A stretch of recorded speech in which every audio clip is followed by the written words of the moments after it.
Prezado amigo telespectador da TV Mundo Maior, é com muita alegria que estamos iniciando com vocês mais um programa Abrindo a Bíblia na TV.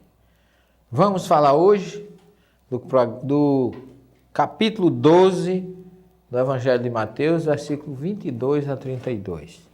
Será o nosso estudo de hoje, um estudo muito interessante, porque fala, segundo Mateus, de Jesus e Baal-zebu. Baal-zebu, para quem não conhece, era uma entidade que entrou no judaísmo pela influência ugarítica de uma civilização que existiu ali perto da Síria, ao norte da Galiléia, e essa entidade foi muito combatida pelo profeta Elias, que a gente conhece a história dos sacerdotes de Baal, que Elias desafiou e mandou degolar lá no Monte Carmelo, lá perto, lá em Haifa, ao norte de Israel. Mas o capítulo 12, versículo 22 a 32, Mateus narra para nós, numa tradução da Bíblia de Jerusalém, o seguinte texto. Então trouxeram-lhe um endemoniado, cego e mudo, e ele o curou, de modo que o mudo podia falar e ver. Toda a multidão ficou espantada e pôs-se a dizer: não é este o filho de Davi? Mas os fariseus, ouvindo isso, disseram: ele não expulsa demônios, senão por Baal-zebu, príncipe dos demônios. Conhecendo os seus pensamentos, Jesus lhes disse: todo reino dividido contra si mesmo acaba em ruína, e nenhuma cidade ou casa dividida contra si mesma poderá subsistir. Ora, se Satanás expulsa Satanás, está dividido contra si mesmo. Como então poderá subsistir seu reinado? Se eu expulso os demônios por Baal-zebu, por quem os expulsam os vossos adébitos? Por isso eles mesmos serão vossos juízes. Mas se é pelo Espírito de Deus que eu expulso os demônios, então o reino de Deus já chegou a vós.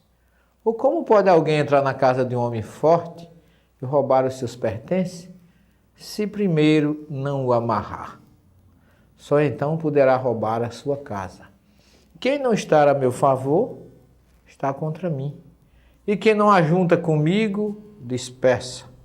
Por isso eu vos digo, todo erro e blasfêmia serão perdoados aos homens, mas a blasfêmia contra o Espírito não será perdoada. Se alguém disser uma palavra contra o Filho do Homem, ser-lhe-á perdoado. Mas se disser contra o Espírito de Deus, não lhe será perdoado, nem nesta era, nem na outra. Muito interessante esta passagem, e nós vamos tentar decifrar, traduzir em miúdos para vocês. Comecemos pelo primeiro versículo. Trouxeram-lhe um endemoniado, cego e mudo, e ele o curou, de modo que o mudo podia falar e ver. Ora, observe aqui que o termo demônio naquela época era sinônimo de doença. Então Jesus não expulsava demônios, como muita gente fala. Jesus curava doenças. É tanto que ele diz assim, o endemoniado, cego e mudo. Ora, depois que ele expulsou, não o demônio ou a doença, na verdade foi a doença, ele o curou, de modo que o mudo podia falar e ver. Então ele não expulsou o demônio. Em outras palavras, ele curou a doença. Curou o cego e curou o mudo. Aliás, curou o cego e mudo, que eram as duas coisas, como Mateus nos narra aqui. Então Jesus, espíritos inferiores não são expulsos, são conduzidos, são orientados, são encaminhados. Como a palavra daimon em grego significava Ainda hoje significa gênio, daí porque Sócrates dizia assim, eu só faço o que eu não faço isto ou não faço aquilo que o meu daimon não permita. Portanto, Sócrates tinha um daimon que é um gênio, espírito amigo, um guia, como nós chamamos na doutrina. Portanto, demônio não é Satanás. Essa é a questão que a gente vai ver nesse mesmo versículo, que a palavra tem endemoniado no começo, e lá na frente, vocês já viram no texto, que aparece Satanás. Aparece Satã, que é uma figura persa que entrou no judaísmo a partir do livro de Jó. Mas ele curou de modo que o mudo podia falar e ver. Ora, ele curou, não expulsou demônio. Ou se expulsou, se você quiser chamar doença de demônio, que era o título, daí porque ele curava, expulsava os demônios, curava as doenças. Então é nesse sentido que a gente tem que entender. De forma que ele, expulsando, o curando, o mudo passou a ver e a falar. Toda a multidão ficou espantada e pôs-se a dizer, não é este o filho de Davi? Olha que coisa interessante. Que coisa interessante. Por que eles perguntam, não é este o filho de Davi? Porque o Messias, o Hamashia, como é chamado no judaísmo, é predito pelos profetas que ele seria um descendente de Davi.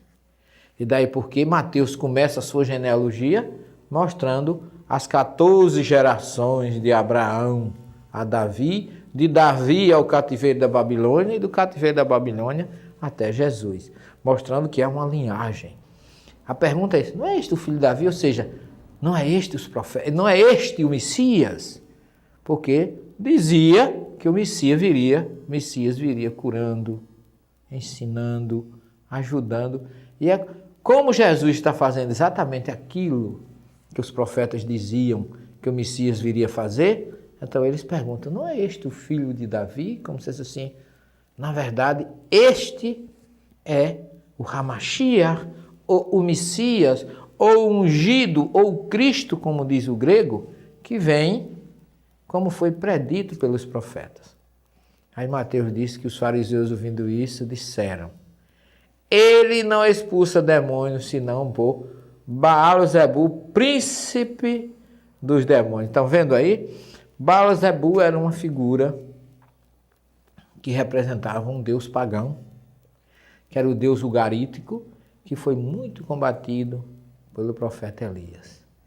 Mas Jesus, que a tudo sabia, Jesus que tudo conhecia, entra logo num contra-argumento forte. Diz Mateus que ele diz assim, conhecendo os seus pensamentos, Jesus lhe disse, todo reino dividido contra si mesmo acaba em ruína, e nenhuma cidade ou casa dividida contra si mesmo poderá subsistir. Ora, se Satanás expulsa Satanás, está dividido contra si mesmo. Como então poderá subsistir seu reinado? Se eu expulso os demônios por Baal-zebu, por quem os expulsam os vossos adeptos? Por quê? Porque na época de Jesus não existia muita gente que curava, que fazia a mesma coisa, e que eram adeptos não dele, mas adeptos dos fariseus. Por isso que ele diz assim, por quem os seus adeptos curam? Por quem? Por isso, eles mesmos serão vossos juízes. Ora, aqueles que curavam, que eram seguidores dos fariseus, seriam os próprios juízes dos fariseus. E se Satanás expulsa Satanás, seu reino está dividido. Mas continue conosco, que a gente volta já.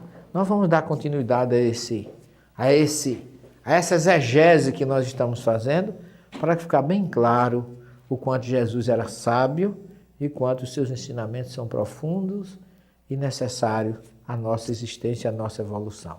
Até já. Fique conosco. Continue conosco.